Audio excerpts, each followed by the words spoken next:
Welcome to the PPT presentation of electrical engineering. I am Sanjeev Kumar Misra and I am one active member of the Department of Electrical Engineering, and today we will discuss one PPT that has been prepared by electrical engineering on the basis of the subject of electric power transmission and distribution. Okay.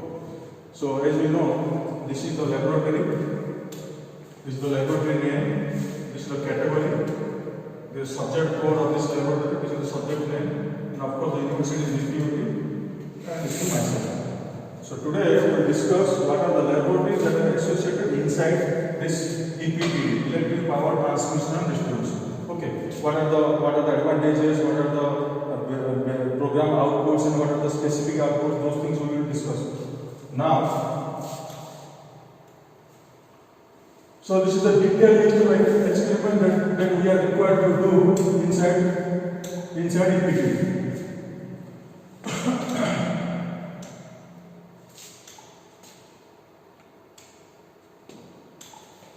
So this is the detailed list of experiments that we are required to observe and find and study these things. So the first one is study of current effect. As you know, current effect is entirely related to transmission line, right? So this is related to transmission lines. And database capacity parameter, this is also related to transmission line. These are the applications of transmission lines. Okay. Determination string efficiency, this is also related to transmission lines. And edge resistance measurement. Edge resistance measurement is distribution related to the DC or AC distribution systems. Series and shunt capacitance computation of transmission line. This is directly related to transmission lines. Transmission line parameters. Transformer oil test. This is one application of oil testing of transformer. Okay?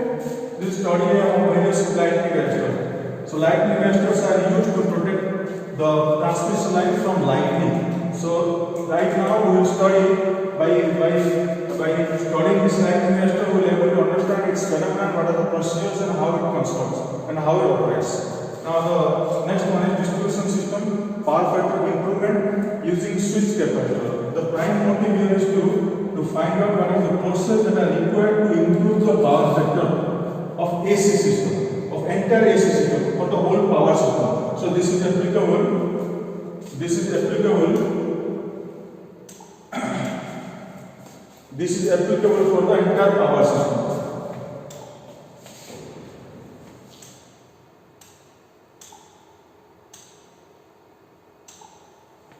This is applicable for the entire power system. Okay.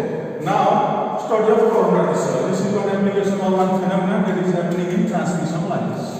Okay. So these are the different types of experiments that we will study and we will learn inside EPD, electric power transmission and distribution laboratory, which is present in the fifth semester. Now,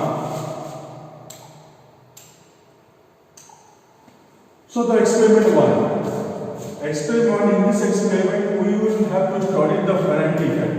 We will have to study the Ferranti effect. So by studying Ferranti effect, what are the program outcomes? What do we learn by studying Ferranti effect? You can see engineering knowledge we get. What do we mean by engineering knowledge? So we will learn what is Ferranti effect, and it's applying the knowledge of science and engineering, we will be able to find out what is the total phenomenon, how its impact in engineering stream. Now problem analysis. Now after learning Ferranti effect, we will learn what are the problems associated with the Ferranti effect. Those things are called as problem analysis. Now in the investigation of problems. Investigation of problem is first we have analyze, then we will try to find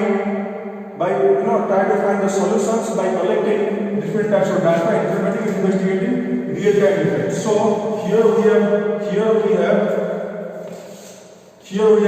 find out the analyzing the data. Okay, analyze data, and here data to be interpreted. So these are the three things that we will learn from this Ferranti effect. Program outcomes. The first one is engineering knowledge. Of course, we do able to find out what is Ferranti effect. Then we will select the problem that is associated with the Ferranti effect. Then try to interpret all the data to find a perfect solution for the Ferranti effect. Okay. Now, what are the program specific outcomes? Professional skills, able to utilize the knowledge of high voltage engineering So, professional skills able to utilize the knowledge of high voltage engineering in collaboration with power system in innovative, dynamic and challenging environment. So here, one professional skill we will develop, which will be able to utilize in collaboration of high voltage engineering with power system. So you can see two things: high voltage engineering and power system. Of course, Ferranti effect is entirely related to the high voltage side, and of course the high voltage is nothing but one application of power system. So those things, those program outcomes and specific program outcomes we will learn by studying this Ferranti effect.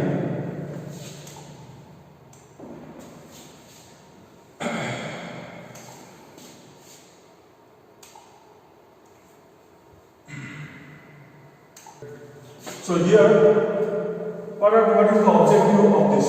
Our objective is to study the Ferranti effect of transmission line.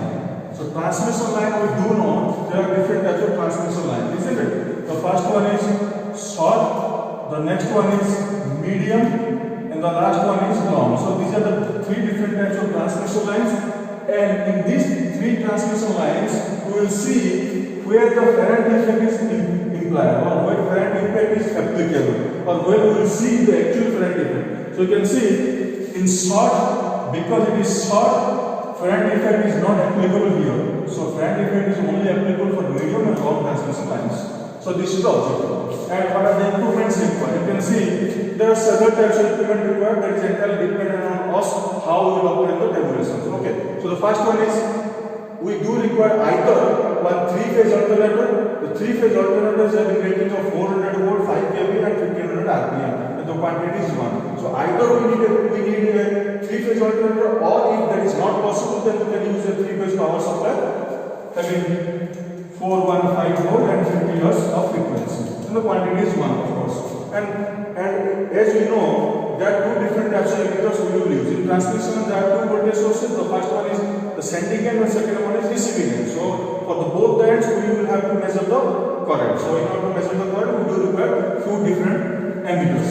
And this is the rating of the emitter. Similarly, for the measurement of voltmeter, we are using 2 voltmeters.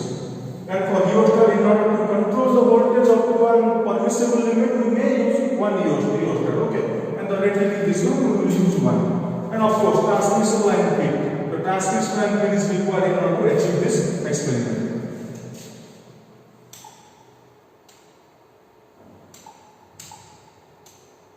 Now, theory. What is Ferranti effect? As I told you earlier, Ferranti effect is entirely related to long or medium. So here it has mentioned long. Doesn't matter. So a long transmission line draws a substantial amount of charging current. Of course, a long transmission line will always draw a charging current because of the presence of capacitance. Suppose these are the transmission lines. Okay, here these are transmission lines. This is R phase, this is Y phase, this is B, and this is neutral. For a long transmission line, there is a possibility of having one capacitance in between phase and neutral. For a long transmission, the capacitance will be distributed uniformly. So because of the presence of this capacitance, it will draw one current from the source, and that is called charging current. Discharging current. So a long transmission line draws a substantial amount of charging current. Okay. So if such a transmission line is open circuited, so the transmission line is open circuited. So if a transmission line is open circuited, first. So if a transmission line is supposed to be open circuited or very lightly loaded, as we know, transmission line, suppose this is transmission line. Okay. This is the sending end and this is the receiving end. Okay. And if the receiving end, if it is open during this condition, or if it is lightly loaded, which means the load is very much light as compared to the original load. So at that condition, the receiving end voltage is greater than the sending end voltage. So here, receiving end voltage is greater than the sending end voltage.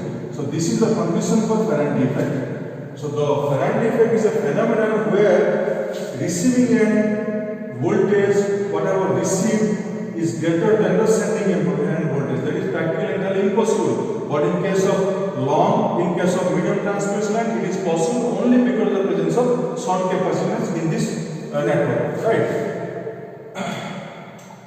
So Same thing it has mentioned here. So Farad effect basically defined as the process where receiving end voltage is higher than the sending end voltage, as I mentioned here. The shunt capacitance is considered negligible in short transmission line. As we discussed in the beginning, the shunt capacitance value is negligible in short transmission line. Okay, but it cannot be ignored in medium and long transmission line, which means Farad effect, which means the Farad effect is entirely not possible to obtain in the short transmission line, but it is very much possible to obtain in both the medium and long transmission lines. Okay, so the receiving end voltage will increase as the length of the line is increased. Of course, because capacitance is uniformly distributed all over the transmission line. That's why once capacitance increases, means the voltage drop will increase and the receiving end voltage will accordingly increase. So here you can see this is the equivalent circuit diagram of a long transmission line. You can see this is sending end side. Okay, this is sending end side.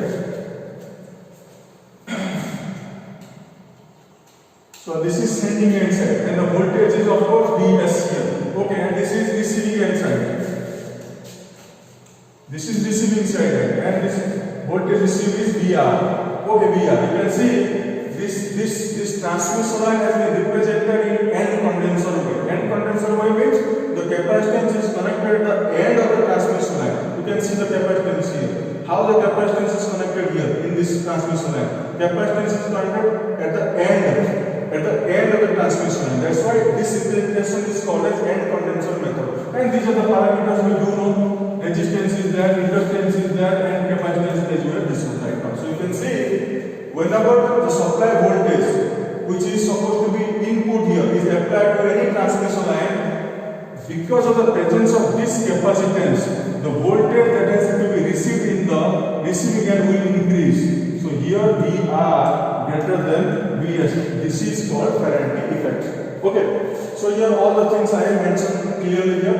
Vs is the sending end voltage, Vr is the receiving end voltage. R is the resistance in ohm, L is the inductance in Henry. Of course, in AC we will use XL, right? XL is inductive reactance and this X will be XC. It will be capacitive reactance. And C is capacitance in Farad. IS is the sending end current here. IS is the sending end current, and IR is the receiving end current. Okay, all the parameters I have mentioned clearly. Next. So here you can see. Here you can see this is a phasor plot. Okay, this is a phasor plot. Phasor plot has to be calculated from the diagram. Previous. Phasor plot has been calculated from the diagram. Here you can see from the diagram it is very much clear after the application of KVL and KCL in this transmission line we can calculate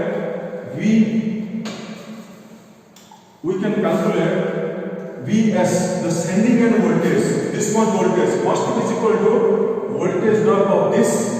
Voltage drop of this along with voltage drop of this or voltage drop of this, because this path and this path both the paths are parallel to each other, which means Vs is equal to this much voltage drop, and either this much voltage drop or this much voltage drop. We don't know this much voltage drop because both the paths are parallel, so this much voltage drop must be equal to this much voltage drop. Automatically Vs is equal to I into R plus Jx plus Vr. So here Vs is equal to Vr plus I into R plus Jx. Isn't it? So this is the in general formula for the sending end voltage in terms of receiving end supply. Okay. Next. So here you can see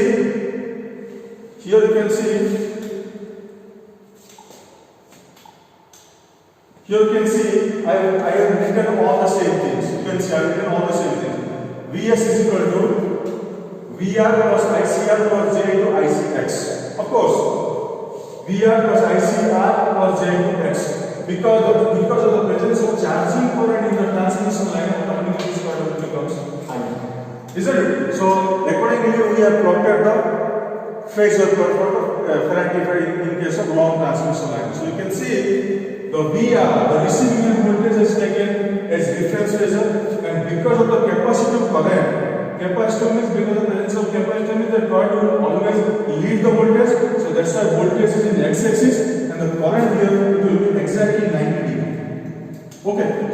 VR and this is IC. Now, in order to calculate VS, what is the general formula for VS? VS is equal to VR plus IC into R plus JX. Right? So you can see VS, in order to calculate VS, we have plotted VR here. Now, we will plot ICR. You can see this phasor will represent ICR. Both the phasors are parallel to each other. Why? Because IC is multiplied by constant. That's supposed to be resistance here. Now, this portion and this portion is finished. Now, this portion, IC into X. X means it is inductive nature, that's why it will be 90 degree, clockwise 90 degree. Isn't it? You can see from here to there is VR, that is the receiving end voltage, and this is the resistive drop, and this is the inductive drop. And the total voltage will be VR plus ICR plus ICX will be our VS. So this concludes our phasor plot. Next.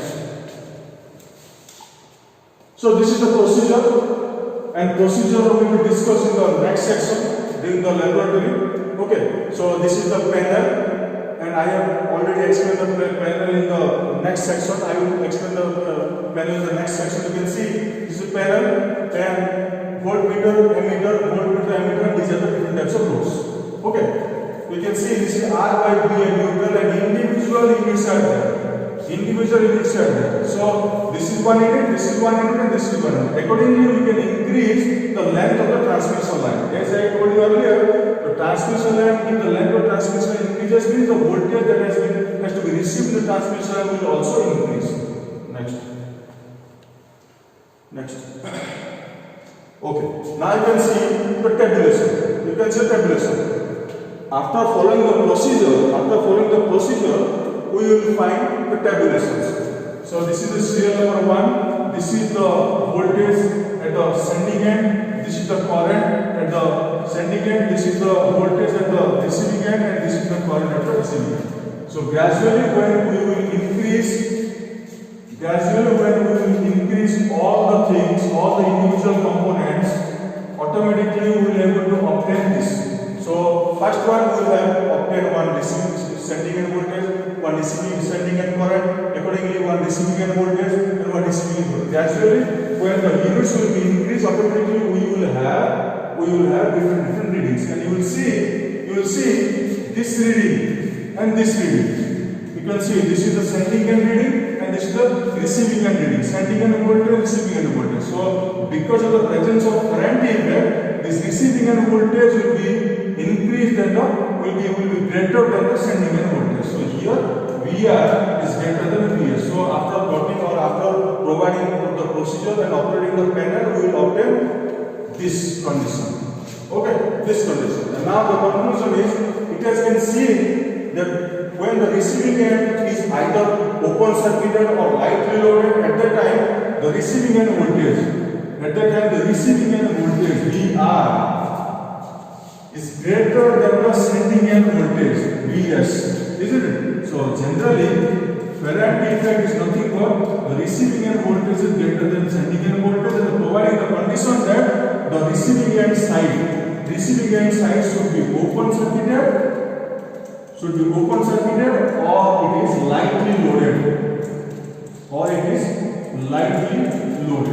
Okay, so the real conclusion here is, whenever you will see any kind of medium or any kind of long transmission line, at that time you will have to understand that there will be definitely one important phenomenon will occur. Then that phenomenon is called as Faraday effect. And what is the phenomenon?